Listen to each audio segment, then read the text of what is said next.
Hello good morning. તો જો અહીંયા મેં છે ને અહીંયા દાળ મૂકી દીધી છે, સાથે સાથે મેં બટેટા પણ બાફવા મૂકી દીધા છે. તો અહીંયા જો ભાત પણ મૂકી દીધા છે અને સરસ મજાની જો આ યમી યમી દાળ મારી રેડી છે, કેમ કે આજે દાળ ભાત બનાવતા સન્ડે હતો તે દાળ ભાત બનાવવાના હતા. અને જો ભાત પણ સરસ મજાના બની ગયા છે અને આ રસાવાળું બટેટાનું શાક કર્યું છે, બાફેલા બટેટાનું, જે સાહેબ અને રુદ્રનું ફેવરિટ છે ઓલ ટાઈમ. એટલે મેં આ શાક બનાવ્યું છે, પછી રોટી છે, પાપડ છે ચોખાના 2 જાતના, અને પછી જો આ કેરી છે, કાચી કેરી, અને સરસ મજાનો મઠ્ઠો પણ છે. તો આપણું આ સરસ મજાનું બપોરનું લંચ તૈયાર છે. તો આ બધું મેં કાઢ્યું છે ને જમી લઈશું. અને પછી રાતે છે ને અમે હોટલમાં નીકળી ગયા જવા માટે, જ્યાં અમારે મસ્ત મજાની અમારી ફેવરિટ ચા છે આ હોટલમાં, મને જે બહુ ભાવે તે. હું ને સાહેબ જો અહીંયા ચા પીએ છીએ. રુદુભાઈ હિંચકા ખાતો હતો, લસરપટ્ટી ખાતો હતો, એટલે રુદ્રને મજા આવી ગઈ ને અમે અહીંયા ચા પીવા બેસી ગયા છીએ.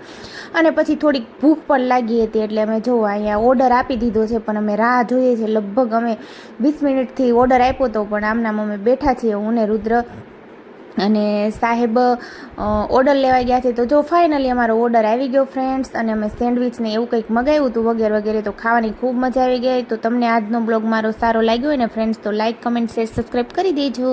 હર Har Mahadev. Bye friend, good night, sweet dreams.